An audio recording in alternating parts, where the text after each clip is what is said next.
प्रातः क्लास चल रहा था 13/11/1967 सोमवार को 5वें पेज पर मध्यांत में बात चल रही थी कि जो भोगी आत्माएं हैं वो शरीर से भोग भोगती हैं, तो उनको नाम तो जरूर चाहिए। नाम बगैर तो काम ही नहीं चल सकता, कोई सर्विस ही नहीं चल सकती। अरे ये सृष्टि भी नहीं चल सकती। तो ऐसा नहीं कोई ख्याल करना कि वहां नाम नहीं रहेगा। नाम तो बिल्कुल सहज है। बाकी हाँ, यहाँ जरूर आत्मा के ऊपर ही सारी बात है कि हे पतित पावन आओ, आ करके हमारी आत्मा को पावन बनाओ।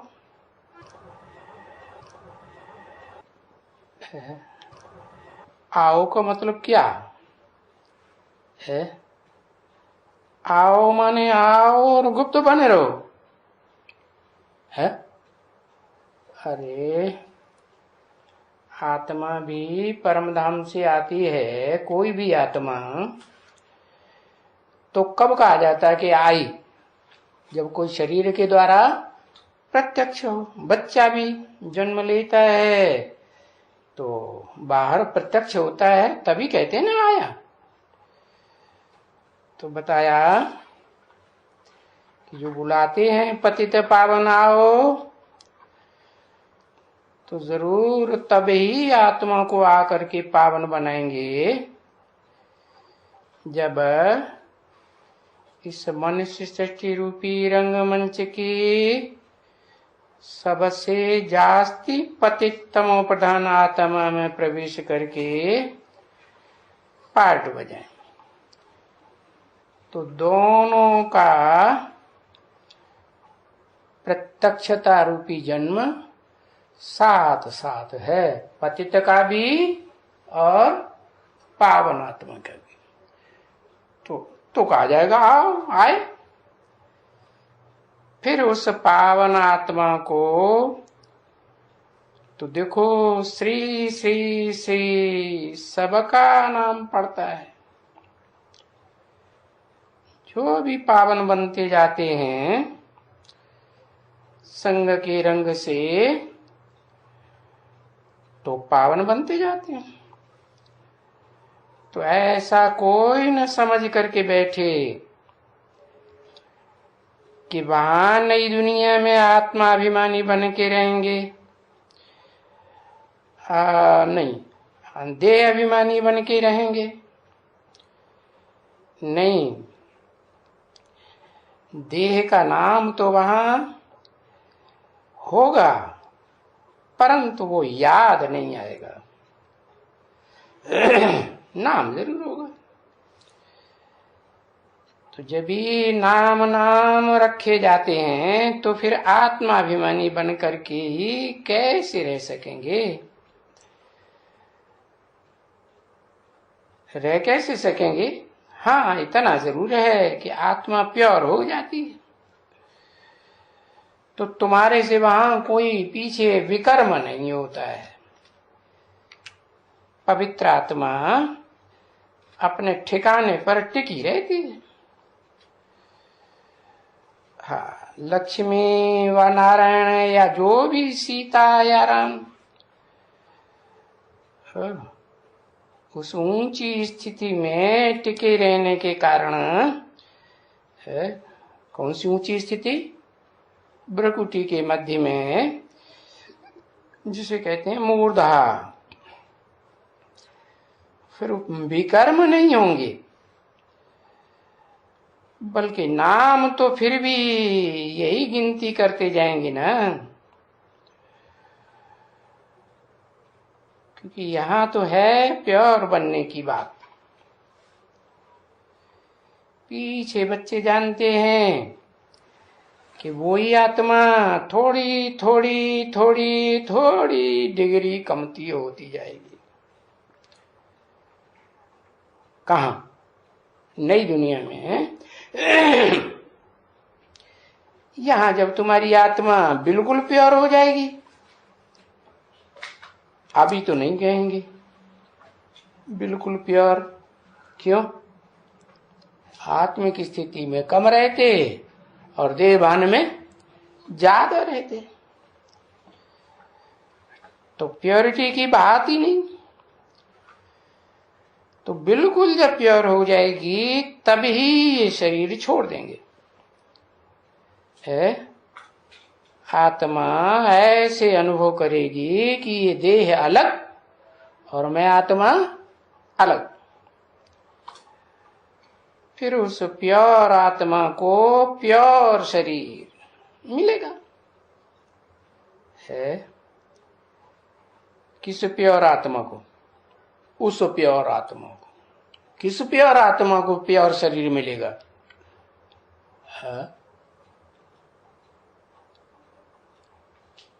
हाँ, जिस शरीर में मुकर्रर रूप से प्रवेश करते हैं उसको पवित्र शरीर निरोगी कंचन काया मिलेगी या नहीं मिलेगी? इसी जन्म में मिलेगी या बर्फ में दब जाने के बाद मिलेगी? बर्फ में दब जाने के बाद मिलेगी। अच्छा, बर्फ में दब जाने का मतलब भी हद का है, बेहद का है। बर्फ में क्या होता है? ठंडा हो जाता है ना? और यहां बेहद में क्या है? ठंडी का मतलब ब्राह्मणों की दुनिया में पुरुषार्थ की ठंडी ऐसी पड़ जाती है कि कोई से भी वो पुरुषार्थ हो नहीं पाता है। कौन सा पुरुषार्थ? इस दुनिया में जब विनाश का हड़कंप चलता है तो उस हड़कंप के बीच में आत्मा स्थिर हो नहीं पाती है। अब जब स्थिर नहीं हो पाती है तो क्या कहें कि पुरुषार्थ की ठंडी लग रही है कि नहीं? ठंडी लग रही है। तो जो आत्मा बताया, उस आत्मा जो प्योर आत्मा बन जाती है फिर शरीर भी प्योर मिलेगा। तो इसी दुनिया में मिलेगा कि जो नई दुनिया कही जाती है उसमें मिलेगा। हाँ, तो खूबी ये है क्या जो बताते हैं कि तुम्हारी आत्मा रूपी नैया, वो आत्मा रूपी जो बिठैया है और शरीर रूपी जो नैया है तुम्हारी, जिसमें आत्मा बैठी हुई है, दोनों का पार लगाने वाला खिवैया तुमको मिला हुआ है। किसको? किसको है? अरे बताओ जल्दी, किसको मिला हुआ है? इसी दुनिया में पूरी रुद्रमाला को, पूरी रुद्रमाला के जो भी मणके हैं वो बर्फ में नहीं दबेंगे। शरीर के साथ बर्फ में नहीं जाएंगे तो कहेंगे कि यही कंचन काया बन जाएगी। इसी दुनिया में है बताया उस प्योर आत्मा को, उस प्योर आत्मा को माने उन आत्माओं को या उस आत्मा को, एक के लिए बोला। तो खूबी ये है, क्या खूबी? कि तुम्हारी आत्मा भी पवित्र और तुम्हारा शरीर भी पवित्र बन जाएगा। शरीर भी प्योर। और फिर यहां देखो इस दुनिया में न कोई की आत्मा प्योर, न कोई शरीर प्योर। ये तो समझ सकते हो ना बच्चे कि न आत्मा प्योर होती है, न शरीर प्योर होते हैं। ये जो ढेर के ढेर शरीरधारी हैं वो यहां इस दुनिया में, नरक की दुनिया में पवित्र बनते हैं, बनते हैं?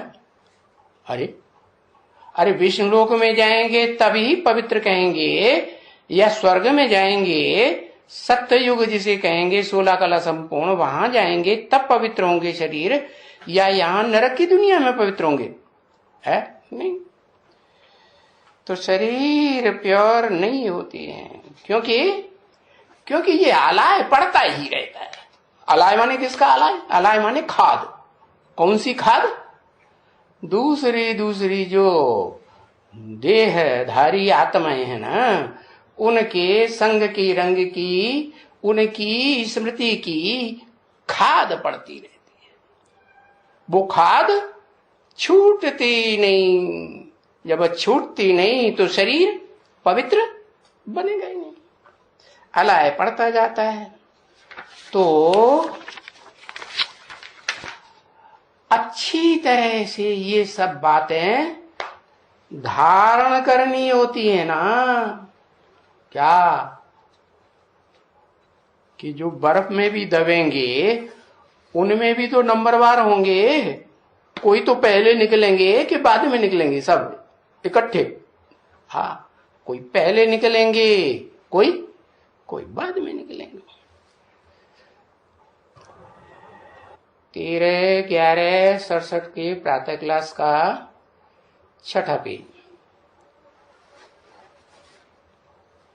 तो ये धारण करने से इन बातों को फिर खुशी बहुत रहती है। क्या खुशी रहती है?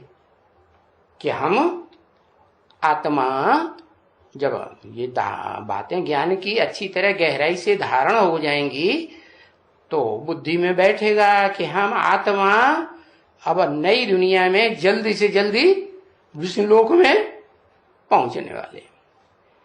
क्योंकि बच्चों को समझाया तो जाता है ना। बच्चे वो तो सभी बाप टीचर वगैरह अलग हैं। क्या वो बाप, वो दुनिया में जितने भी बाप हुए, चाहे धर्म पिताएं हों, ऊंचे से ऊंचे पावरफुल कहे जाते हैं, और चाहे वो जन्म जन्मांतर के तुम्हारे बाप हो या जन्म जन्मांतर के टीचर हो, वो सब अलग हैं। और ये तो बाप टीचर सदगुरु बिल्कुल अलग है, और ये एक ही है, वो तो अनेक है।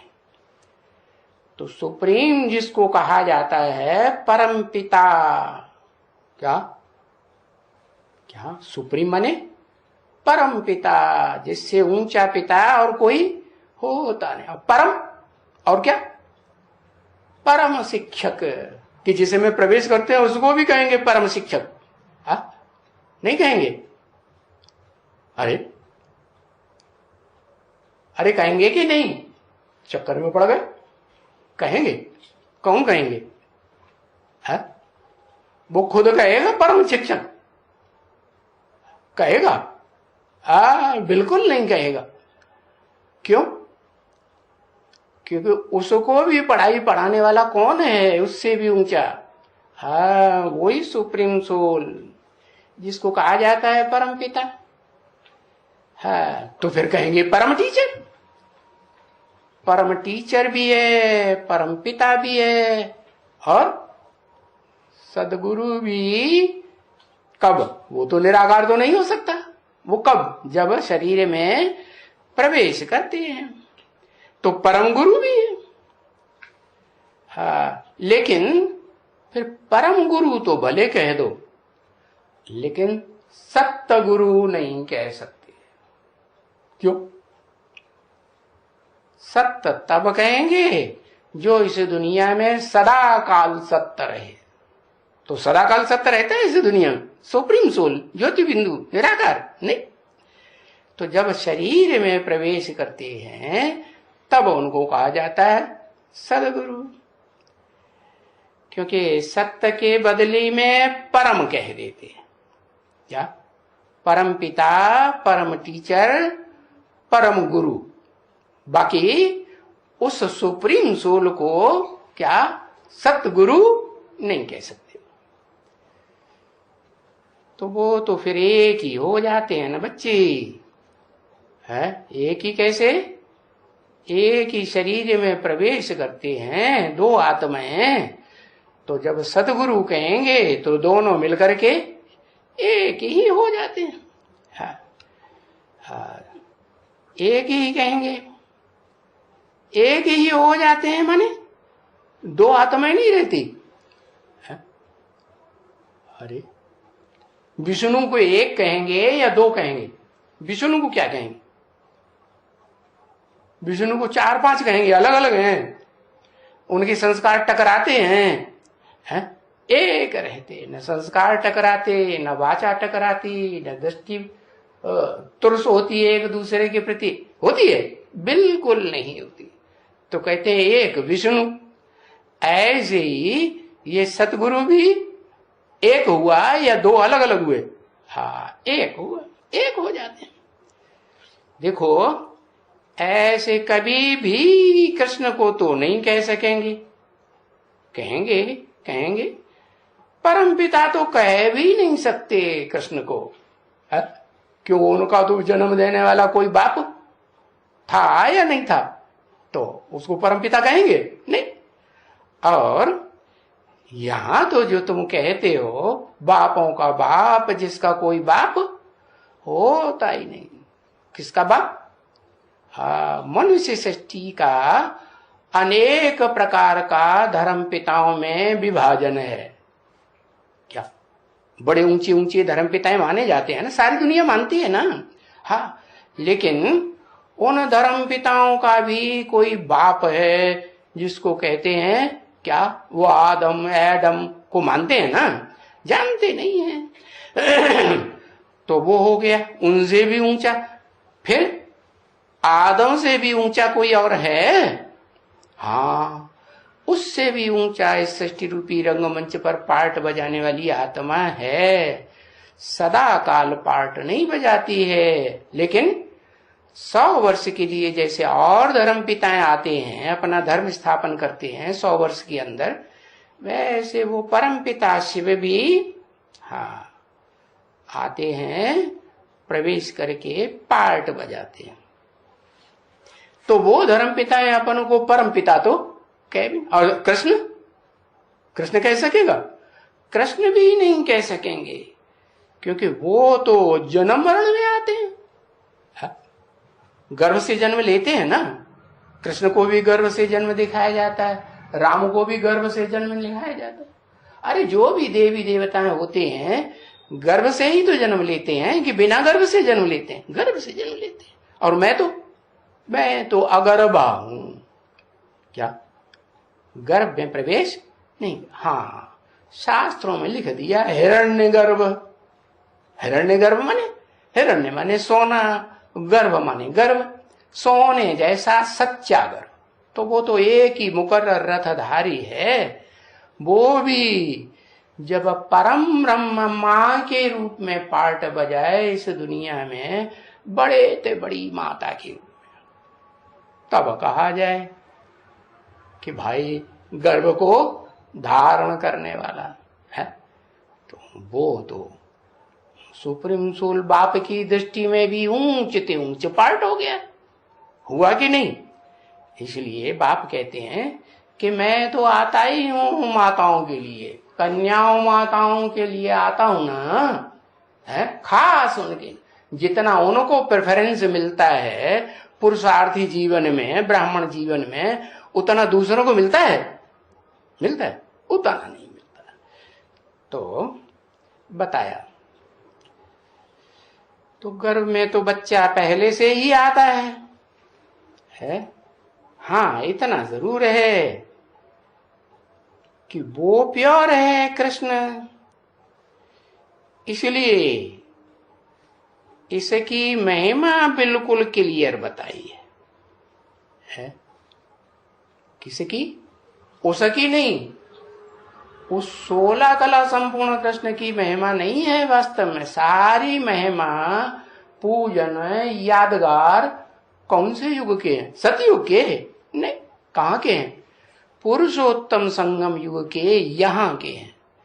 तो इसकी कहा या उस कृष्ण की कहा? क्या कहा? इस संगम की कृष्ण की महिमा बिल्कुल क्लियर बताई है। क्यों? शास्त्रों में लिख दिया है, यादगार भी लिखा हुआ है। बाप का नाम, अरे बाप का नाम भूल गए? शास्त्रों में जो बाप का नाम दिया है वो भूल गए? राम है, कृष्ण के जो जिसको कृष्ण भगवान कहते हैं उसके बाप का नाम राम है। अरे भाई है। हाँ, वसुदेव। तो वसु तो धन संपत्ति को कहा जाता है। वसु माने धन संपत्ति है, दौलत। और हद की दौलत होती है, एक होती है बेहद की दौलत। और ब्राह्मणों के लिए कौन सी दौलत? हाँ, जो ब्रह्मा के पुत्र हैं, असली ब्राह्मण हैं।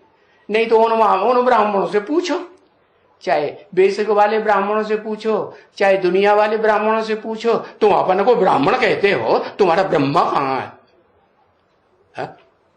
तो बताएंगे कहाँ है, कहेंगे सूक्ष्म बतनवासी।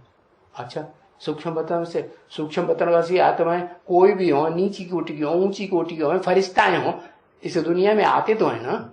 है? कोई में प्रवेश करते हैं कि नहीं? आह्वान किया जाता है ना, तो आते हैं। तो बुला, तो बुलाएंगे?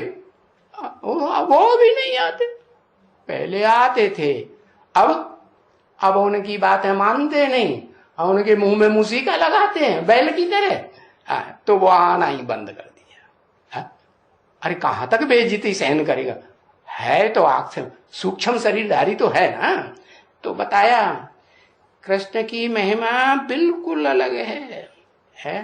हाँ, वो है शिव, जिसको कहते हैं बेहद का वसु, बेहद की दौलत, बेहद की धन संपत्ति। कौन सी? अखूट ज्ञान का भंडारी। हाँ, तो शिव की महिमा बिल्कुल ही अलग है। किससे अलग है? संगम भी कृष्ण से भी अलग है या नहीं है? है कैसे? संगम की कृष्ण की आत्मा सदा काल अखूट ज्ञान का भंडारी है? नहीं है। सतयुग वाली की तो फिर बात ही नहीं, वो तो कला में बंधा हुआ है। तो और तो कोई की भी इतनी महिमा नहीं है। कौन? और कोई आत्मा, मनुष्य आत्मा या देवात्मा की या धर्म पिता की इतनी महिमा नहीं है जितनी परम पिता शिव की महिमा है। और महिमा भी कब होती है? और साकार में प्रवेश करके पार्ट बजाते हैं प्रैक्टिकल, तब महिमा होती है। या बिना पार्ट बजाए हवा में फुदुक फुदुक बिंदी करती रहे तो महिमा हो जाएगी?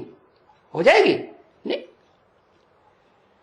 देखो बच्चे, अगर रामचंद्र की महिमा कर लेंगे है क्या, तो भी वो दो कला कमती कहेंगे। क्या? रामचंद्र की महिमा दो कला कम है या पूरा 16 कला संपूर्ण? दो कला कम। तो शूटिंग कहां हुई होगी? ये दो कला कम करने की कहां रिहर्सल की होगी? अरे की कि नहीं की? हाँ, सब ब्राह्मणों की दुनिया में ही सबसे पहले तो वो ही आत्मा क्या ये रिहर्सल करती है क्या कि दो कला नीचे चली जाती है। हाँ, तो बताया रामचंद्र की महिमा अगर करेंगे तो दो कला कमती कहेंगे। भाई 14 कला संपूर्ण है। तो तुम्हारी बुद्धि में सब जैसे कि आगे सारा ज्ञान है, जो सारी सृष्टि के आदि तक का ज्ञान तुम्हारे मगज में बैठा हुआ है। हाँ, अभी तुम जान गए हो, है पहले नहीं जानते थे। क्यों? तुम क्यों जान गए हो? है? क्योंकि तुम रचयिता हो। है? तो रचयिता को जान गए कि नहीं? किसे के रचयिता है? किसके रचयिता? निराकारी दुनिया के रचयिता या साकारी दुनिया के रचयिता? साकारी दुनिया। और निराकारी दुनिया कौन रचता है फिर? अरे निराकारी दुनिया, जो तुम्हारी निराकारी दुनिया है, वो जो ऊंच ते ऊंच धाम जिसमें तुम रहते हो, हाँ, वो भी रचता कौन? घर कौन बनाता है? अपना घर है। वो तो देखो अयोध्या में लड़ाई लड़ रहे, हम राम का मंदिर बनाएंगे।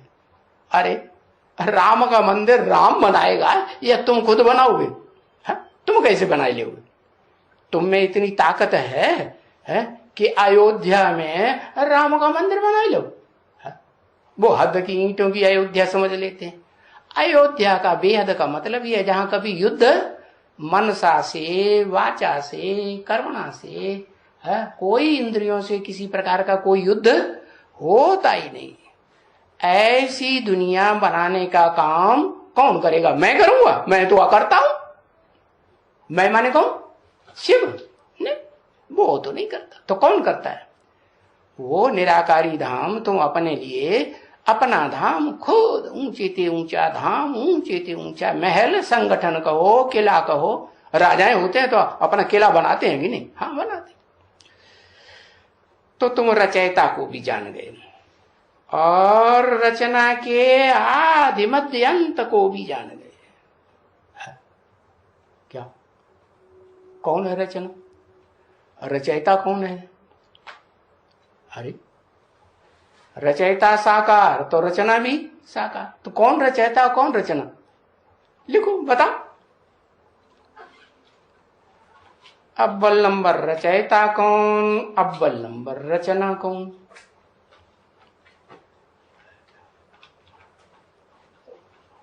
है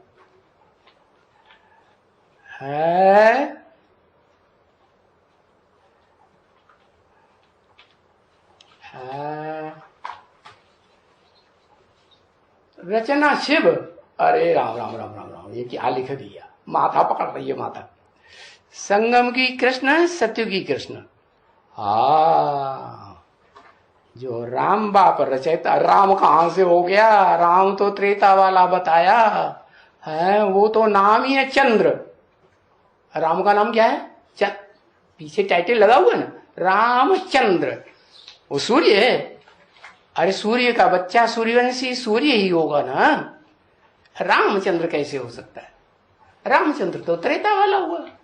तो कौन? वही राम वाली आत्मा संगम युग में, पुरुषोत्तम संगम में जब मैं आता हूं तो अंतिम चोलाधारी, पतित से पतित तनधारी जो है, आदम कहो, एडम कहो, आदिदेव कहो, ये पार्ट प्ले करती है, तब उसको कहते हैं कि वो रचयिता है सारी सृष्टि का।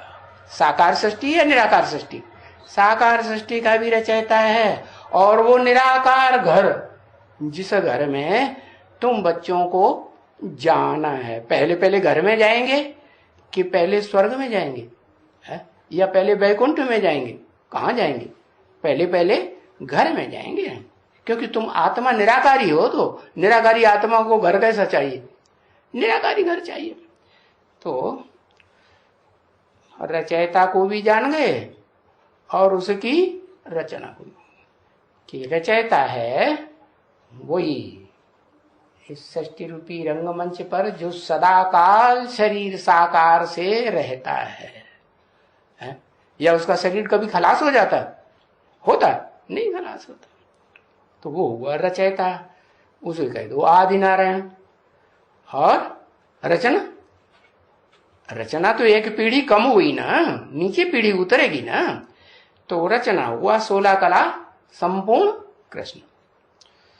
तो दोनों को तुम जान गए। तो अब देखो, वेद की रचना को भी जान गए और वेद के बाप को भी जान गए। कितने हैं वेद के बाप? है? अरे फिर चक्कर में पड़ गए। अरे दो बेहद के बाप है ना, एक है मनुष्य सृष्टि का बाप, एक है आत्माओं का बाप, निराकार आत्माओं का बाप निराकार, और साकार का बाप साकार। लेकिन दोनों मिलकर के एक होते हैं तब सृष्टि चलती है। अरे आत्मा जब तक साकार शरीर धारण न करे तो सृष्टि में कोई काम कर पाएगी? नहीं कर पाएगी। तो ऐसे ही वो निराकार परम पिता शिव उस साकार मुकर्रर रथधारी में प्रवेश करके तुमको बताते हैं। तो उस बाप को जानने से, कौन से बाप को? जो बेहद का कंबाइंड बाप है। क्या? साकारी भी तो निराकारी। और ये बात तुम भारतवासी जानते हो, जो विदेशी हैं, विधर्मी हैं, वो नहीं जानते। क्या? कि वो साकारी सो निराकारी दोनों है, या सिर्फ निराकार है कि सिर्फ साकार है? वो कहते हैं क्या साकार नहीं है, वो सदा निराकार है। और तुम्हारी बुद्धि में क्या बैठता है? वो निराकार सो साकार। तो बताया उस बाप को जानने से तुम आस्तिक बन गए। आस्तिक माने आस्था रखने वाले। बिंदी के ऊपर आस्था रखी जाती है क्या? बिंदी तो देखने में ही नहीं आती। बिंदी के ऊपर आस्था रखने का मतलब है अंधश्रद्धा। बिंदी के ऊपर आस्था वो बेसिक वाले ब्राह्मण रखते होंगे। तुम तो आस्थावान तब कहे जाते हो जब तुम वो बिंदी निराकार किस मुकर्रर रथ में प्रैक्टिकल पार्ट बजाए रही है, जो है जैसा है, जिस रूप में पार्ट बजाए रही है, उसको उसी रूप में पक्का पक्का जान लेना, पहचान लेना, तब कहेंगे आस्तिक। नहीं जानते हो तो न जानने से नास्तिक। तो अभी तो ये तुम जान गए हो ना। क्या क्या जान गए हो? ये तुम जान गए हो ना। क्या जान गए हो? ये माने क्या? कि वो एक ही है, बेहद का बाप, कंबाइंड है। आत्मा और शरीर से कंबाइंड पट बजाता है, उसको तुम जान गए हो। कि निराकार सो साकार को तुम जानने वाले नंबरवार पुरुषार्थ अनुसार। और तुम्हारे में आस्तिक भी हैं। क्या? तुम्हारे में, तुम्हारे माने तुम ब्राह्मणों के बीच में आस्तिक भी हैं और फिर नास्तिक भी हैं। और उस तरफ में देखो, उस तरफ में सारे ही नास्तिक। कि कोई आस्तिक भी है? मूर्तियों की पूजा करते हैं, लिंग की पूजा करते हैं, तो वो कोई प्रैक्टिकल में है क्या? है? अरे जिस मूर्ति की पूजा करते हैं वो कोई प्रैक्टिकल में है ना। वो कोई लिंग जिसे भगवान समझते हैं, वो भगवान हेवनली गॉडफादर है? ओ कैसे हेवनली गॉडफादर? तो उस तरफ में, उस किनारे पर देखो, पुरानी दुनिया में तुम आ गए हो अभी संगम युग पर। तुम कोई पुरानी दुनिया में नहीं हो। हाँ, तो ये बात जरूर याद रखना है कि हम अब उस दुनिया के नहीं है, पुरानी दुनिया के। हम तो नई दुनिया में आ गए। वो किनारा हमने पुरानी दुनिया का छोड़ दिया। और ये भी बड़ी मेहनत है। क्या ऐसे नहीं छोड़ दिया है तो छोड़ दिया है? कैसे किया? कैसे बताया? अभी छोड़ दिया तो छोड़ दिया, दिमाग से नहीं छोड़ा। अरे तो मन बुद्धि से नहीं छोड़ा तो क्या कहेंगे? आत्मा से छोड़ा। मन माने दिल, दिल से नहीं छोड़ा तो आस्तिक कहेंगे कि नास्तिक कहेंगे? नास्तिक कहेंगे। तो आस्था पूरी पक्की तो तभी बैठेगी जब दिल से छोड़ दें, दिमाग से भी छोड़ दें, बुद्धि से। दो चीजें हैं ना, एक तो दिल मन, और एक मन को कंट्रोल करने वाली बुद्धि। हाँ, दोनों मिलकर के आत्मा कही जाती है। हाँ, तो बताया ये फिर बड़ी मेहनत है। क्या क्या कि सदैव हम अपन को इस किनारे पर समझें। हमने वो किनारा पुरानी दुनिया का छोड़ दिया। हाँ, अभी ऐसे कभी नहीं गए ना पूछे जाए, हाँ छोड़ दिए। हाँ, तो बताया हम संग में भी ब्राह्मण है। हम कोई द्वापर कलयुग के ब्राह्मण थोड़े ही है। द्वापर कलयुग में जो संगम शुरू होता है, हम वो ब्राह्मण थोड़े ही हैं। हम कौन से ब्राह्मण? जहां कलयुग और सतयुग का मेल होता है, हम उस संगम युग के ब्राह्मण हैं। हाँ, पुरुषोत्तम संगम युग के तो हम ब्राह्मण हैं। सो भी तुम लोग भूल जाते हो, है बहुत ही भूल जाते हो। क्या है ना ठीक बात? हाँ, ब्रह्मा कुमार और ब्रह्मा कुमारियां हम ब्राह्मण हैं, सो भी तुम लोग बहुत बहुत भूल जाते हो। यहां क्या, यहां ब्रह्मा बाबा के घर में बैठे बैठे भी यहां भूल जाते हो। नहीं तो ब्राह्मण कुल को, अपने कुल को कोई भूलता है क्या? अपने कुल का तो बड़ा गुमान रहता है।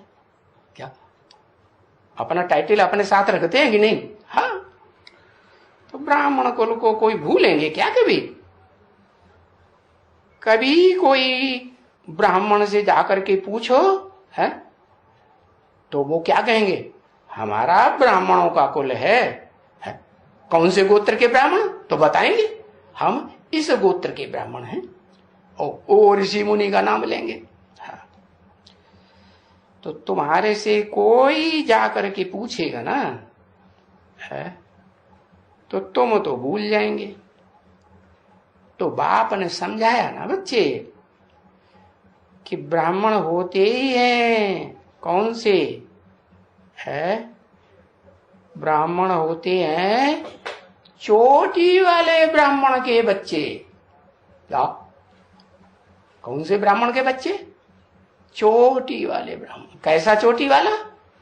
जब चोटी में गांठ लगी हुई होती है ना, शिव बाप की याद की, तो वो कभी भूलती है नहीं। गांठ लगी माना शिव उस गांठ में है ही मौजूद। गोल गोल लिंग रूप बन जाता है कि नहीं? वो लिंग रूप जो बन जाता है चोटी में, वो पकड़ने में आएगा। चोटी पकड़ने में आएगी, बाकी वो जो गोल गोल है वो पकड़ने में आता है नहीं, वो तो निराकार। हाँ, उस ब्राह्मण जो चोटी का ब्राह्मण है, जिसके तुम बच्चे बनते हो, उसकी बुद्धि में टूटता नहीं है। क्या? तन से, मन से, धन से टूटता है? कभी छोड़ के भागता है? कभी मन में आता है छोड़ के भाग जाऊं? आता है? कभी नहीं आता। तो इसलिए बताया कि तुम चोटी के ब्राह्मण के बच्चे हो। हाँ, तो ब्राह्मण कुल हुआ तुम्हारा। वो ब्राह्मण कोई चोटी के ब्राह्मण के बच्चे थोड़े ही है। क्या? हाँ, अरे क्या कहेंगे? कितने? हाँ, वो जो जितना मोटी चोटी होती है कि छोटी सी चोटी होती है, जैसे आजकल के ब्राह्मण बना लेते हैं बस। है हाँ, मोटी चोटी होती है ना ब्राह्मणों की। पहले पुराने जमाने में होती थी, अभी तो बहुत छोटी छोटी, कोई तो पुंचिया सी रखते, देखने में भी नहीं आती। हाँ, मोटी खुर के इतने बराबर। तो कितने बाल होते हैं? किसी ने गुने? वो कोई नहीं गुने। हाँ, जैसे चाणक्य को दिखाते हैं ना, हाँ बड़ी मोटी चोटी। तो ब्राह्मण को जब भी कोई ब्राह्मण कहते हैं तो हाँ, ब्राह्मणों का बाप वो ब्रह्मा जरूर चाहिए। कौन सा ब्रह्मा? वो 4 मुखों वाला ब्रह्मा नहीं चाहिए। क्या? उस 4 मुखों वाले ब्रह्मा से जो ब्राह्मण पैदा होते हैं, वो नीची कुरी के, कम कुरी के ब्राह्मण पैदा होते हैं, या है ऊंचते ऊंचे चोटी के ब्राह्मण पैदा होते हैं। हाँ, तो जो चोटी का ब्रह्मा है, क्या जो ऊर्ध्वमुखी दिखाया जाता है, हाँ, तुम उस परम ब्रह्म के बच्चे हो। तो वो ब्रह्मा जरूर चाहिए। क्या ये बुद्धि में अच्छी तरह से बैठे कि ये है प्रैक्टिकल पार्ट परम ब्रह्म का। तो जब ही कोई बच्चे पूछते हैं तुमने ये ब्रह्मा को क्यों बैठाया है दादा लेकर आज को, तो बोलो अरे हम इस ब्रह्मा को न बैठावें तो हम ब्राह्मण कहां से आवेंगे। अरे ब्राह्मणों की 9 कुरियां होती है ना, तो 9 कुरियों के ब्राह्मण कोई न कोई कुरी के बनेंगे ना। तो हमने ये ब्रह्मा बैठाया हुआ। कौन सा ब्रह्मा? 4 मुखों वाला ब्रह्मा। हाँ, 4 मुख होते हैं ना, कोई उत्तर की ओर, कोई दक्षिण की ओर, कोई पूरब की ओर, कोई पश्चिम की ओर। कोई पश्चिम की बातें करेगा, कोई पूरब की बातें करेगा, कोई दक्षिण की बातें करेगा। तो ऐसे 4 मुख वाले ब्रह्मा, हाँ, हमें वो तो जरूर चाहिए। तो बोलो अगर ब्रह्मा नहीं होगा तो ब्राह्मण हम कहां से आवेंगे। नहीं तो तुम बताओ, तुम ब्राह्मण हो, तुम्हारा ब्रह्मा कहां है, तो वो बताएंगे? हाँ, वो नहीं बताएंगे। तो बताया, बाप ने तुमको बताया क्या, बेसिक ब्राह्मणों को भी बताया कि तुम ये बात बताओ क्या, कि 4 मुखों वाला ब्रह्मा तो जरूर चाहिए। उससे तो सारी सृष्टि का जन्म होता है। क्या, चाहे वो सूर्यवंशी ब्राह्मण ही क्यों न हो, वो भी पहले पहले किससे जन्म लेते हैं? बेसिक ब्राह्मण बनेंगे, हैं, वो जो बेसिक पढ़ाई पढ़ने वाले तो भी जन्म किससे लेंगे? मैं आत्मा हूं, ये किससे पढ़ाई पढ़ेंगे? हाँ, उसी 4 मुखों वाले ब्रह्मा से पढ़ाई पढ़ते हैं। हाँ, तो हम जो अपन को ब्राह्मण कहलाते हैं, ब्रह्मा कुमार कुमारियां कहलाते हैं, वो अब समझो हम कहां से आए। तभी और ब्रह्मा न हो तो यज्ञ कैसे रचा रहेगा? हाँ, बिना ब्रह्मा के यज्ञ कैसे रचा जाए? क्योंकि यज्ञ रचा जाता है ना, क्योंकि ये ज्ञान तो रुद्र ज्ञान है ना। रुद्र ज्ञान यज्ञ। रुद्र माने है, रुद्र माने रौद्र रूप धारण करने वाला। तो जो रौद्र रूप धारण करने वाला है वो किसका बच्चा है? अरे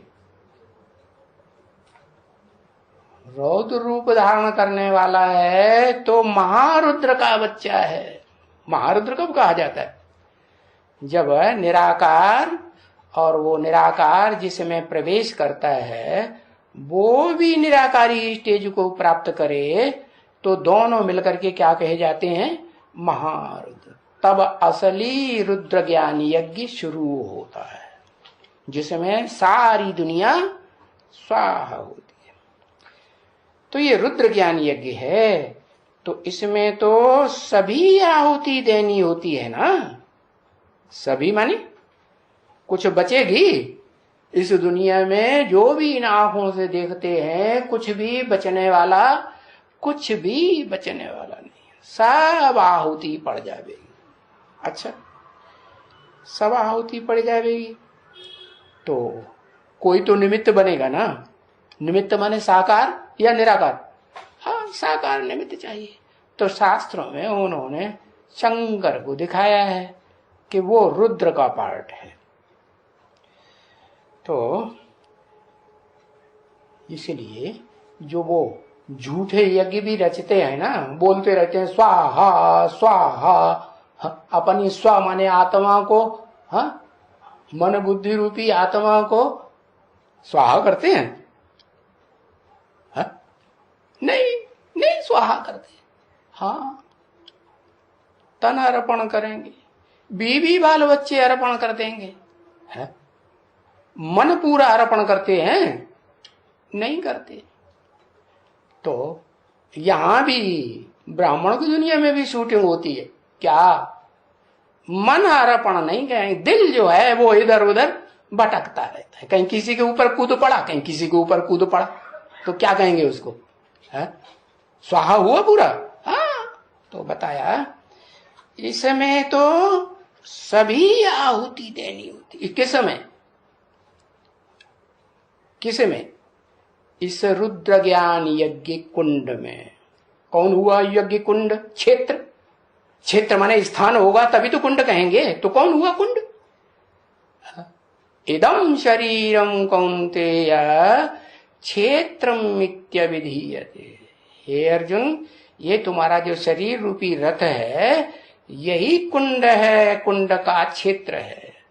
क्या, यही कुरुक्षेत्र है, यही धर्म क्षेत्र है। महाभारत नाम जो पढ़ा, ये भारत नाम क्यों पढ़ा है? उस गीता में भी उन्होंने कृष्ण को बार बार क्या बोला, भारत, हे भारत। तो कौन भारत को बोला है? कोई औरत को बोला क्या, नहीं, माना वो अर्जुन ही भारत हुआ। भा माने ज्ञान की रोशनी में रत रहने वाला जो अर्जुन है, ये ऐसा स्वरूप धारण करता है कि जिसमें सारी दुनिया की आहुति पड़ जाती। इस यज्ञ में तुम क्या आहुति देते हो, पूछा, क्या आहुति देते हो, क्या आहुति देते हो। अरे तन मन धन की आहुति देते हो। अच्छा, तन से, मन से, धन से आहुति दे देंगे तो वो तो राख बन जाएगा ना, स्वाहा हो जाएगा ना, है कि रह जाएगा, हाँ रह जाएगा। तो तुम आहुति देते हो तन मन धन की, तो 5 विकार खत्म हो गए होंगे। बाप खास आहुति किसकी लेने आए, काम क्रोध लोभ मोह अहंकार की आहुति लेने आए हैं ना। तो बताया तुम आहुति देते हो, पूछा है, यहां 5 विकार की आहुति देते हो सब, इसमें तुम सब है।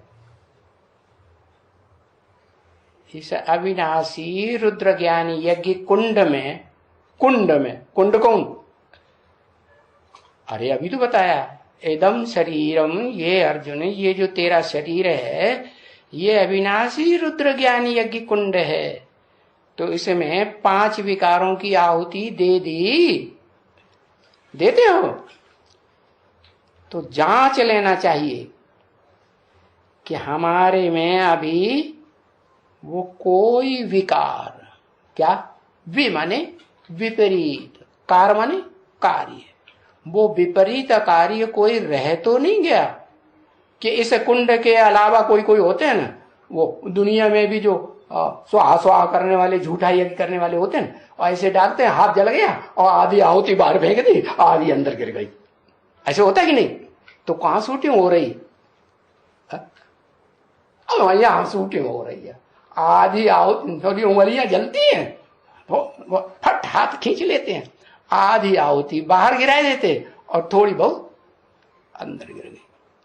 कोई कोई तो ऐसे हैं बिल्कुल ही नहीं गिरते, जैसे बाबा ने बताया 3 प्रकार के पतंगे हैं, है कितने प्रकार के पतंगे, 3 प्रकार के।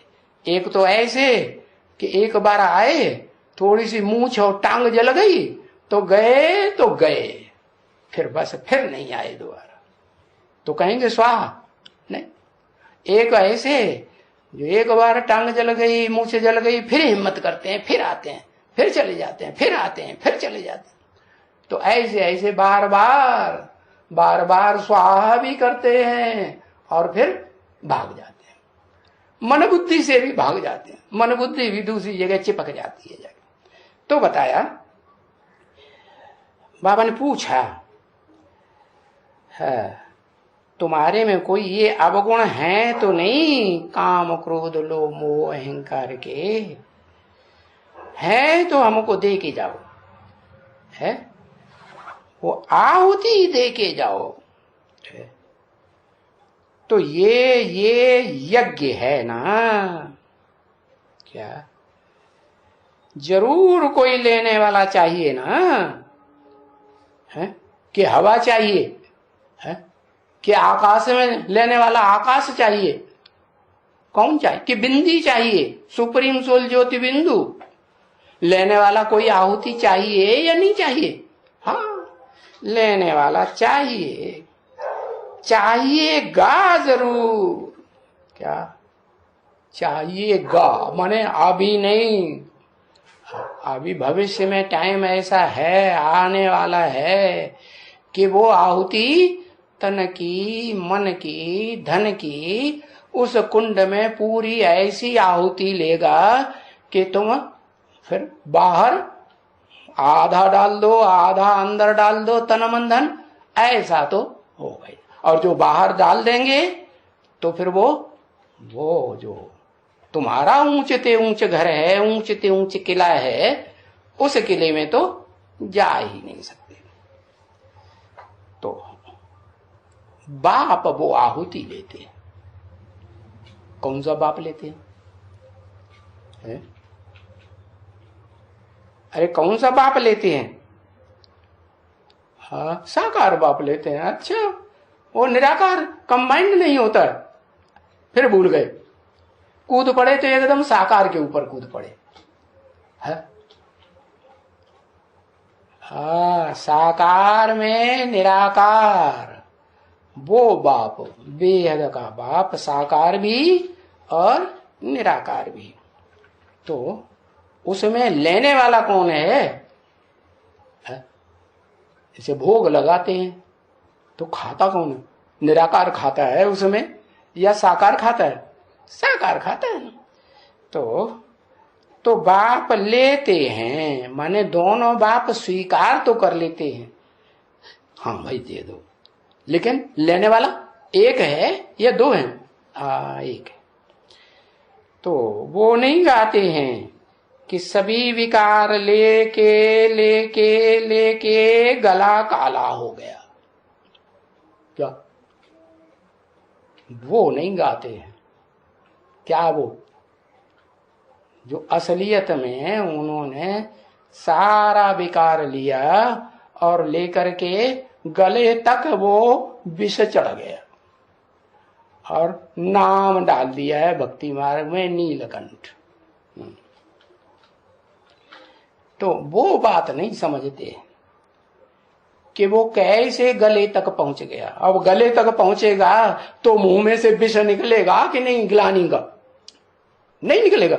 हाँ, मुंह में से और सारी दुनिया की ऐसी ग्लानि करेगा है कि सब छटपटाए जाएंगे।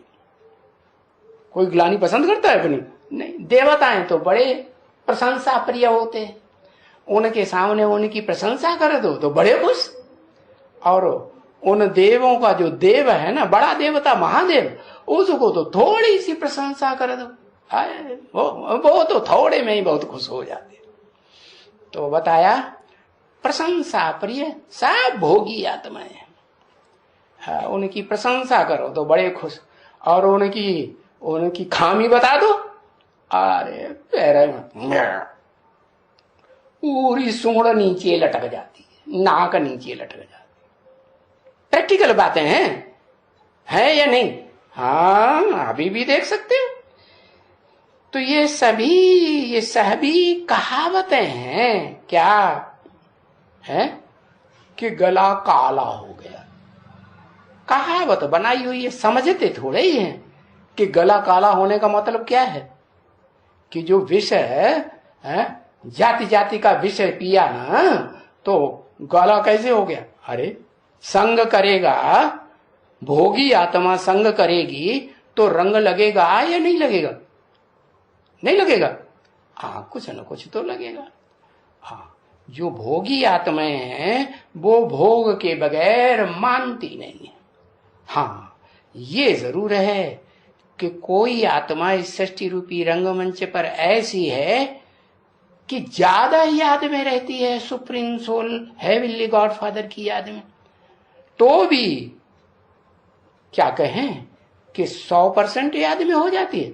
नहीं, जब संग का रंग लगेगा तब ही कहा जाएगा क्या कि ये आत्मा संग के रंग में आकर के अटैचमेंट में आने वाली आत्मा है। तो अटैचमेंट में आने वाली आत्मा इस दुनिया में पार्ट बजाने वाली सिर्फ एक है या कोई और भी है? अरे और कोई है? इस सृष्टि पर कोई भी आत्मा ऐसी नहीं है जो संग के रंग में ना आए। सबको अटैचमेंट लेप छेप जरूर लगता है। हाँ, मैं जिसमें मुकर्रर रूप से प्रवेश करता हूं उस आत्मा को फ्री छोड़ता हूं, क्या उसका तन कंट्रोल करता हूं, लेकिन उस तन के ऊपर उस आत्मा का भी, उस रथ के ऊपर रथी का भी कुछ हिसाब किताब रहता है या नहीं रहता है? रहता है। तो बताया कि वो गाते हैं गला काला हो गया, कहावत है, बाकी गला वाला कोई काला नहीं हो जाता है। ये तो गले में से जो आवाज निकलती है ना, गूंजी विनाश की वाणी फिर भी कितनी कल्याणी। कैसी वाणी? विनाश कराए देती, सबकी हिम्मत पस्त हो जाती है। हाँ, तो कुछ भी नहीं बचता। तो ये तो बाप बैठ करके समझाते हैं। हाँ, बाकी जो बाप समझाते हैं उनको गला कहां है? समझाने वाला बाप कौन है? निराकार आत्मा या साकार? निराकार समझाते हैं, उनको तो अपना गला ही नहीं है, जिसमें प्रवेश करते हैं उसको अपना गला है। हाँ, तो बाप को तो गला है ही नहीं, supreme soul heavenly God father को है जो आकर के हेवन बनाने का रास्ता बताते हैं, है ना।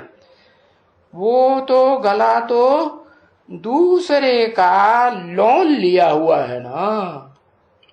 क्या?